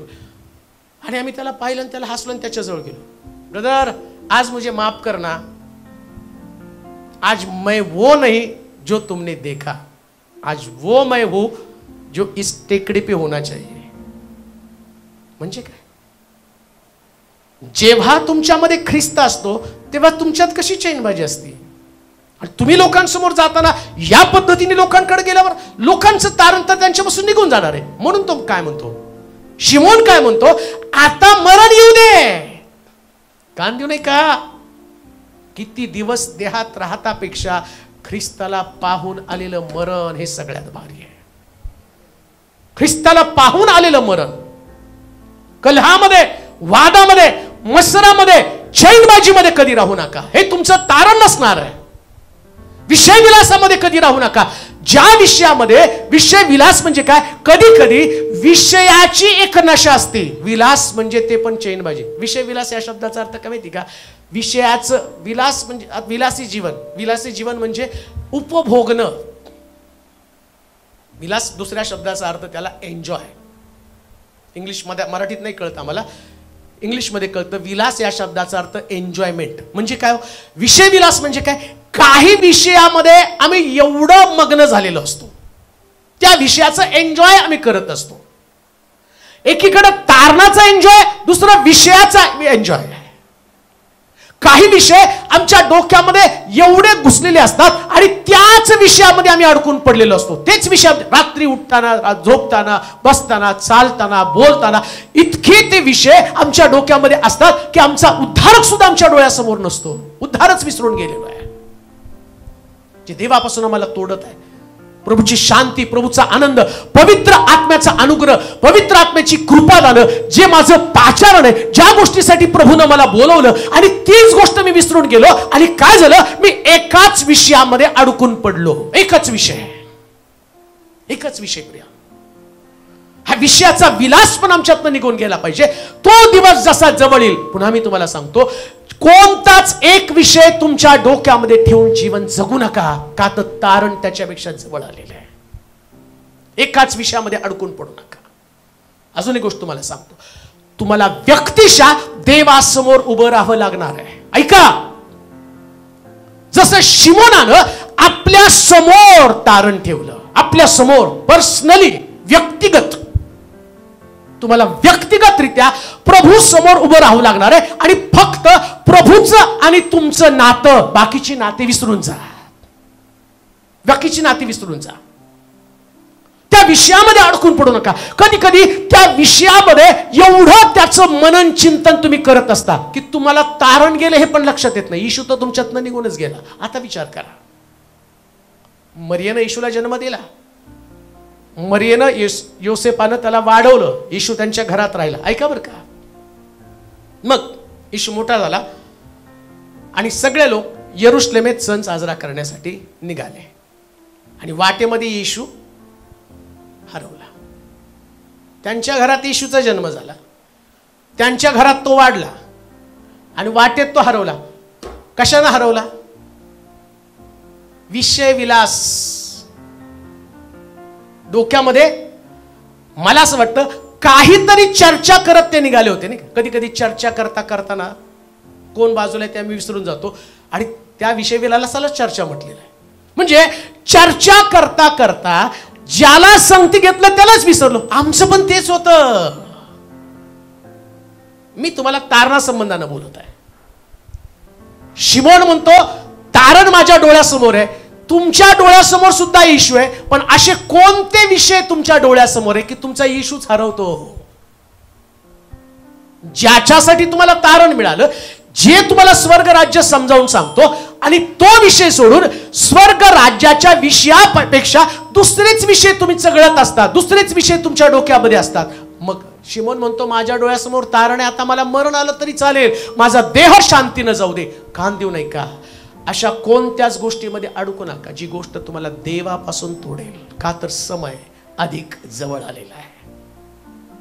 तो दिवस, लोक 25 तारखेच्या दिवसाचा विचार करत आहे, पण आणखीन एक दिवस आहे. तो दिवस आल्यावर तुमच्या विषय विलासाचा सुद्धा विचार केला जाणार आहे, चर्चेचा सुद्धा विचार. आम्ही पाहतो प्रभू येशू ख्रिस्त जेव्हा पुनरुत्थान झाला, अम्माऊसच्या वाटेकडे 2 शिष्य निघाले आणि वाटेमध्ये ते चर्चा करत होते, तेव्हा येशू त्यांच्याबरोबर थांबला. कोणत्या चर्चा करत होते? येशू ख्रिस्ताचं पुनरुत्थान याच्या चर्चा करत होते. कुठल्या चर्चा होत्या? आणि येशू त्यांच्या चर्चेमध्ये थांबला आणि त्यानं सगळा वृत्तांत, म्हणजे एकीकडं त्यांना भीती वाटत होती की हे पुनरुत्थान येशू खरंच उठला का, आणि ते जर आपण सांगितलं तर आपल्याला पकडतील, डांबतील आणि मारतील. पण येशूनं त्यांना समजावून सांगितलं, अरे मी खरंच उठलोय. सगळ्या गोष्टी, तो कसं मारलं जाणं आवश्यक आहे यशाचा ग्रंथ त्यांना समजावून सांगितला. आणि जेव्हा ती तिथं अमावस्या वाटेवरती अगदी बॉर्डरवरती आले, येशूनं भाकर घेतली, मोडली आणि मोडल्यावर त्यांना कळलं की अरे हा गुरुजी आहे. म्हणजे जाताना येशूच्या चर्चा होत्या आणि येशूच्या चर्चा असल्या कारणानं काही काळ जरी ते आंधळे होते, पण येशू त्यांच्या चर्चेमध्ये उतरून आला आणि त्यांनी त्याला प्रगट केलं आणि मग वाट चुकली पण पुन्हा वाटेवरती माघारी त्यांना परत आणलं. लक्षात ठेवा, किती पण चर्चा करत असल्या तर फक्त येशू हाच तुमच्या चर्चेचा विषय असला पाहिजे. दुसरा विषय तुमच्या डोक्यामध्ये कधी असता कामा नये. चर्चा तो होगी लेकिन सिर्फ येशू के नाम की चर्चा होणारच आहे, फक्त येशूची चर्चा. जेव्हा तुमच्या चर्चा बदलतात तेव्हा त्या विषयामध्ये तुम्ही रममान होता आणि तिकडे प्रभू म्हणतो अरे तो दिवस जवळ यायला लागलेला आहे. आज लोक चर्चेत आहेत. कुठल्या चर्चेमध्ये आहेत माहिती का? फराळ कुठलं बनवायचं, रंग कुठला द्यायचा, कपडे कुठले घ्यायचे, कुठले कपडे घालायचे, त्या चर्चमध्ये, आम्ही त्या चर्चेमध्ये नाही, आम्ही या चर्चेमध्ये आहोत. तो आला होता, आता पुन्हा ढगावरती बसून येणार आहे. हालेलुया. तो ढगावरती बसून येणार आहे, ही चर्चा असली पाहिजे. आणि लक्षात ठेवा, जेव्हा तो ढगावरती बसून येणार ही चर्चा होती, नीट ऐका बरं का, नाताळाची चर्चा तुम्हाला चैन बाजेकडे घेऊन जाते. अजून नाताळच्या चर्चेने तुमच्या मनाची शांती पण तुटती बघा. तुम्ही कपड्याच्या दुकानात जा, 4 दुकानं तुम्ही फिरणार आणि त्या माणसाची बी शांती तोडणार. तर मॅडम किती दाखवू तुम्हाला, अहो तुमच्या मनात तरी कुठली साडी बघा, सांगा तर तुम्हाला. मग आम्ही काय डायलॉग मारतो नाही, ती तुमच्याकडनं, अहो नाव तर सांगा. मग शेवटी तो काय म्हणतो, जाऊ दे गिरायकच बंडल आहे. 12 महिने येऊन हेच करतं, त्याची बी शांती गेली आणि तुमची बी शांती.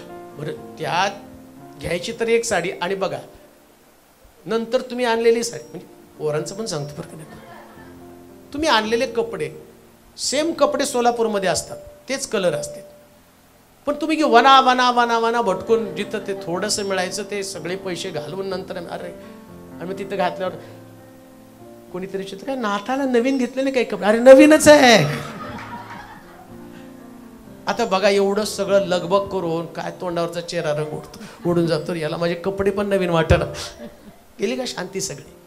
पण जेव्हा तुम्ही ख्रिस्ताला परिधान करता, त्या वस्त्राचं नव्हे तर आतमधल्या ख्रिस्ताचं महत्व वाढलं जातं. आतमधला ख्रिस्त तो इतका भारी असतो. नो डाऊट तुमचे कपडे चांगले असावेत, परंतु तुमच्या चर्चा फक्त तारणाच्या चर्चा असल्या पाहिजेत, तारणाच्या उद्धाराच्या चर्चा. म्हणून विषय विलास पुढे काय म्हटलं, व कामासक्तीत, कामासक्ती, कलहात, कलहात व मत्सरात नसावे. कशात नसावं, मत्सरात कधी नसावे. कधी वरती काय टायटल आहे, ख्रिस्त दिनाचे आगमन. नाताळ करतोय आम्ही, पण तो सूचना काय देतो, कलहात नसावे. कशात नसावं, कलहात, कलह म्हणजे काय, भांडण. कळते की सगळं कळतं पण वळत नाही. जेव्हा तो दिवस जवळ येईल आणि तुम्ही भांडणामध्ये सापडाल, वाद विवादामध्ये सापडाल, विचार करा, अहो तो येशूचा जन्मच तुम्हाला समजला नाही, मग आगमन कसं समजणार आहे. जन्म सोडा, आता जन्म झाला त्याचा, बाळ म्हणून तो वाढला, लोकांनी त्याला नाकारलं, त्याचं क्रुसिफिकेशन झालं, तो पुनरुत्थित झाला, तो स्वर्गात गेला, पित्याच्या उजवीकडे बसला, आणि तिथून तो तुम्हाला काय पाहतो, तुमच्यामध्ये चाललेले कलह. टायटल काय, ख्रिस्त दिनाचे आगमन. आता तुम्हाला नाताळाची तयारी नाही करायची, येशूच्या येण्याची तयारी करायची. हालेलुया. कशाची तयारी करायची, येशूच्या येण्याची. हा, नाताळ सोडा. जसा तो दिवस येईल तुमची भांडणं वाढतील, आणि जेवढी भांडणं वाढतील तेवढं तुम्ही खाली राहणार. नाताळ कराल धूमधडाक्यात, सगळं धूमधडाक्यात तुम्ही कराल. स्वर्गामध्ये तुमचे कपडे, तुमची रंगरंगोटी, तुमचं फराळ तुम्हाला कोणी घेऊन जाणार नाही. तुमच्याकडे कपडे नाही, रंगरंगोटी नाही, काही नाही, पण जीवन शांतीचं आहे. शांतीचा राजकुमार तुमचा स्वीकार करणार आहे, तुम्ही स्वर्गामध्ये पोहोचणार आहात, ते महत्वाचं आहे. कलहापासून दूर राहा. मत्सर म्हणजे नाताळामध्ये काय साफ करायचंय, मत्सर कुठे आहे, कुठे आहे, काही शोधायला बाजूला बसलाय का, कुठे मत्सर, इथं आहे. घर साफ करताना जाळी ना जाळी, आणि एवढं भारी आपले लोक बघा, ख्रिस्ती डबे घासून घासून घासून. आमच्या तिथे का धुतलं नाही नीट, हे घासा ते घासा, ते चिंध्या ना चिंध्या धुवून. ते बिचारे दासऱ्याला आपले ख्रिसमसला सगळ्या वाळून इथून तिथून जाते ते, आणि मग घाम. एकदा झालं बाई घर साफ, स्वच्छ झालं सगळं घर. इथं आहे तसंच, इथं काय साफ झालं, कसे आतमध्ये जे आहे मत्सर, हा मत्सर तसाच बसलेला आहे अंतःकरणामध्ये, सगळा द्वेष आहे, मत्सर आहे. आणि बायबल सांगतो तो दिवस जवळ आलाय. 25 तारखेचा विचार करतो, पण आता त्याचं आगमन होणार आहे आणि त्या आगमनामध्ये अजून पण आमच्या अंतःकरणातला द्वेष बाहेर पडायला तयार नाही, हृदय साफ करायला तयार नाही. मग पवित्र शास्त्र सांगतं, खाली काय म्हटलंय वाचा बरं त्याच्या पुढं, कलहात मत्सरात व मत्सरात नसावे. कशात नसावं? मत्सरात नसावे. म्हणजे तो दिवस जसा जवळ येईल त्यात काय नसायला पाहिजे तुमच्यामध्ये? मत्सर. एक एक वाचा, म्हणजे तसं सांगू नका मोगम. चैनबाजीत. कशात नसावं? चैनबाजीत. अजून मद्यपानात. मद्यपान. आता ते कोण करत नसेल, जे करतायत त्यांना सांगतो. आपण आपल्या टीव्हीवर पण बोलतोय ना, दारुड्यांसाठी विशेष आहे. 25 तारखेला बाप लेक एकत्र बसून जर रिचवत असतील, ढोसत असतील, दारू पित असतील, तर तो दिवस येणार. आता हे बायबलच्या बाहेरचं वचन आहे का? बऱ्याच ख्रिस्ती लोकांना ते असल्यावर तिथं समोर बसून मस्त चकनान ते अमखन तमखन नाही का घेऊन छानपैकी पोराला, आज एन्जॉय बेटा, मेरे साथ पी ले तू भी. म्हणजे ख्रिस्ताचं आगमन, ते आगमन तिथं सांगितलं मद्यपानात नसावे. मी तर म्हणतो दारुड्याला तर नाताळ करूच देऊ नका. तुझा काय अधिकार आहे दारू पिऊन नाताळ करायचा? माझा देव पवित्र आहे, जसा तो पवित्र तसा मी पवित्र असावा. मद्यपान नसावं. पुढे विषय विलासात. विषय विलासामध्ये म्हणजे आता बघ अजून एक गोष्ट बघा, घरामध्ये नाताळाच्या दिवशी तुम्ही प्रत्येक परिवारातला व्यक्ती कोणतरी येतो एकत्र. आपल्या सोलापुरात तर माहिती, वर्षभर काम गावभर करतील, 25 तारखेला सोलापुरातच नाताळ. काय म्हटलं, तिथला इशू गायब होऊन इकडे येतो काय? वर्षभर चर्चला सगळीकडे जातील, बरोबर 25 तारखेला ते म्हणतात नाही आपापल्या घरी जायचं, नातेवाईकाला भेटायचं. आता जेव्हा नातेवाईक भेटतात तेव्हा विषय विलास रंगतो, चर्चा रंगतात आणि त्या चर्चामध्ये एकमेकाची उनी दुनी काढली जातात. विषय विलास त्याला म्हटलेले, एकमेकाचं उन दुन. आणि लक्षात ठेवा, जेव्हा उन दुन धुन धुन चालतं ना, तेव्हा प्रभू म्हणतो दिवस जवळ आहे. लक्षात ठेवा, जेव्हा उन दुन सुरू होतं ना, तेव्हा समजायचंय तुम्ही उन दुन काढताना तो तुमच्या शेजारी बसून, वा रे वा, आला जगात आला, तारावया जगाला, उंटाचा तांडा निघाला, सगळी गाणी तुमची ऐकतो, तुमचं उन दुन ऐकतो ना, तेव्हा तो म्हणतो अरे अजूनही तारण तुमच्या डोळ्यापासून दूर गेलेलं आहे, तारणाला दूर जाऊ देऊ नका, तारण तुमच्या मध्ये असू द्या, तुमच्या मध्ये असू द्या. हे ख्रिस्ती, याला धार्मिक जीवन म्हटले. धार्मिक जीवन जे मी प्रीचिंग करतो ते धार्मिक जीवन नाही बरं का. कोणीच माझ्या प्रीचिंगवर मला धार्मिक ठरवू नका. बऱ्याच लोकांना असं वाटतं नाही प्रीचिंग खूप छान करता, देव तुमच्या खूप जवळ आहे. काढून टाका हे भ्रम. देव केव्हा जवळ असतो माहिती का? तुमचं जीवन देवाच्या वचनानुसार असतं, तेव्हा देव तुमच्या जवळ असतो. माझ्या प्रीचिंगवर देव प्रभावित होत नाही. माझ्या नावाने संदेश दिला, रोगी बरे केले, भूते काढली, तरी मी तुला ओळखत नाही, तो स्वतः मला रिजेक्ट करतो. माझ्या पित्याच्या इच्छेप्रमाणे जो वागतो त्याच्यामध्ये मी आहे, देवाच्या इच्छेप्रमाणे. मग दुसरी गोष्ट काय म्हटलं? विषय विलासात व कामासक्तीत. कामासक्ती, कलहात व मत्सरात नसावे. तर तुम्ही प्रभू येशू ख्रिस्ताला परिधान करा आणि देह वासना तृप्त करण्यासाठी तरतूद करू नका. बघा, सगळं ख्रिसमसचा संदेशावर घ्यायच्यामध्ये परिधान काय करायचं? ख्रिस्ताला. तरतूद, तरतूद म्हणजे तुमचं फराळ. 1 तारखेपर्यंत तर संपायला नाही पाहिजे. 1 तारखेच्या आत संपलं की समजायचं नाताळ कोरडा झाला. एवढं बनवून ठेवायचं, रंगून रंगून. काय राहिलं काय? चकल्या, चकल्या नाही तर ख्रिसमस नाही. चकल्या चकल्या चकल्या. शेव, काठी शेव. शेव मध्ये पण प्रकार, जाडी शेव, पातळ शेव. आता तरतूद महिनाभर खायचंय ना. आता बायबल काय सांगतं? देह वासना तृप्त करण्यासाठी तरतूद करू नका. प्रोव्हिजन तुमच्या देहाची नव्हे, तर प्रोव्हिजन स्पिरिच्युअल लाईफची. आमेन. लक्षात ठेवा. मी तुम्हाला सांगतो, सगळं फराळ करा असं पण डोक्यात घेऊ नका. आता पाळक साहेबांनी सांगितलं यावर्षीपासून फराळ बंद. बिंदास करा, भरपूर करा, सगळं करा, पण सगळ्यात महत्वाची गोष्ट आत्मिक जीवनाची प्रोव्हिजन. हे सगळं तुमच्यासाठी. तुम्ही तरतूद तुमच्या देहासाठी करू. आम्ही काय करतो माहिती का? सगळं आमच्या देहाचा पुरवठा, सगळं देहाचा पुरवठा. बघा काही लोक त्यांना म्हटलं ना, ती बायको नवऱ्याकडे कुरकुर करते, जरा वॉशिंग मशीन. अगं ख्रिसमस आल्यावर घेऊ ना, म्हणजे सगळं ख्रिसमसला, कानातलं ख्रिसमस, गळ्यातलं ख्रिसमस, चैन ख्रिसमस. या जन्माच्या वेळेस येशू बाजूलाच राहिला, सगळं तुमचंच, तुमच्याच देहाची तरतूद. धन्य ते लोक जसा येशू ख्रिस्ताचा जन्म येतात तेव्हा आतमधला कलह, मत्सर, राग, द्वेष, विषयविलास या सगळ्या गोष्टी बाहेर काढतात आणि शांतीच्या अधिपतीला म्हणतात, माझ्यामध्ये ये, माझी शांती टिकवून ठेव. त्याला म्हटलं ख्रिस्ताला परिधान करणं, तरतूद करू नका, तर ख्रिस्ताला परिधान करा. ख्रिस्ताला परिधान करा म्हणजे काय माहिती का? एकदा येशू अंगावर चढला. बघा एक साधं उदाहरण तुम्हाला सांगतो. सर्कसमध्ये कधी कधी ओरिजिनल अस्वल ठेवत नाही, त्या अस्वलाचं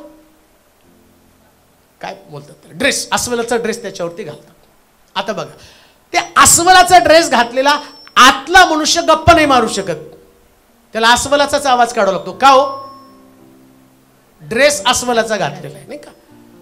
वाघाचा ड्रेस घातला तर आतमधला मनुष्य किती पण सामान्य असलं तर त्याला वाघासारखंच चालावं लागतं.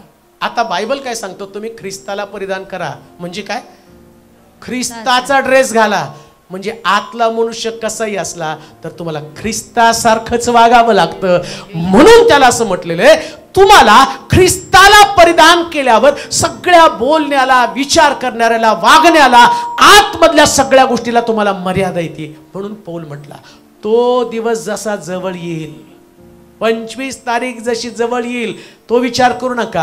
आता ख्रिस्त जसा जवळ येईल तसं तुम्ही शिष्टाचारानं वागा. म्हणजे काय? देवाच्या वचनानुसार स्वतःमध्ये बदल करा. आणि जेव्हा तुम्ही देवाच्या वचनानुसार स्वतःमध्ये बदल कराल तेव्हा तो आल्याबरोबर त्याच्या सोबत तुम्ही स्वर्गामध्ये जाणार आहात.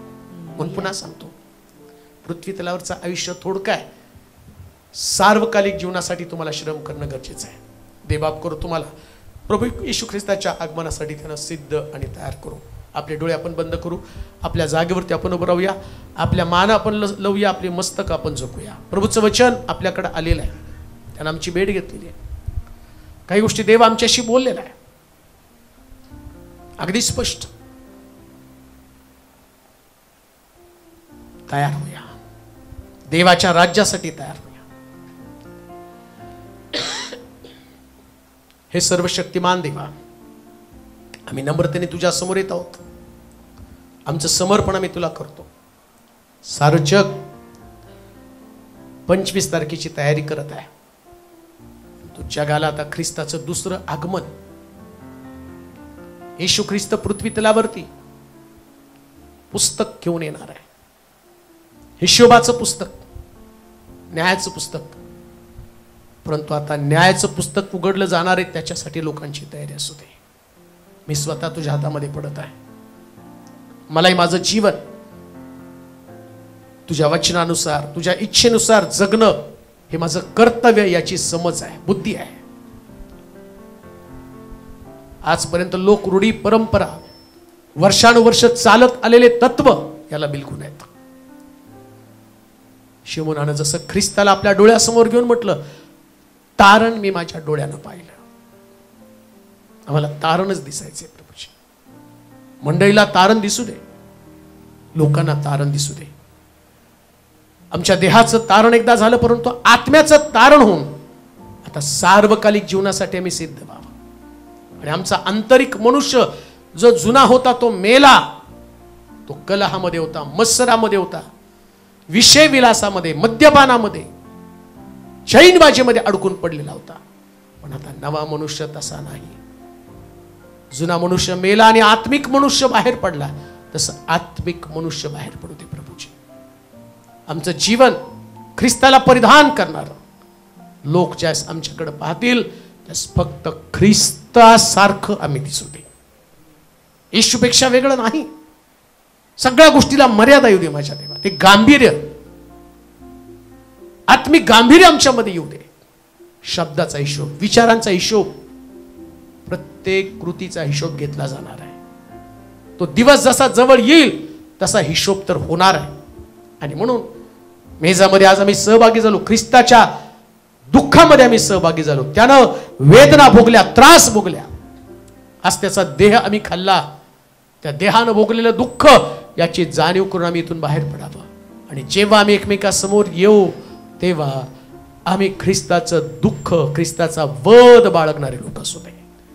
पुन्हा एकदा तुला महिमा देतो, तुझी स्तुती करतो माझ्या देवा. लोक दुरून या ठिकाणामध्ये आले, पण जाताना त्यांना आनंदित करून पाठव, हर्षानं पाठव. प्रार्थनेचं युद्ध त्यांनी जिंकून जावं, त्यांच्या घरातल्या अडचणी प्रश्न दूर व्हावेत असं कर. तुला गौरव, तुला स्तुती, तुला महिमा देत येशूच्या नावात ही प्रार्थना विनवणी केली म्हणून तो ऐक. आमेन. आता दे बापाची प्रीती, प्रभू येशू ख्रिस्ताची कृपा, पवित्र आत्म्याची सहभागिता तुम्हा सर्वांबरोबर आता आणि सदैव कर. आमेन. ज्यांना प्रार्थनेची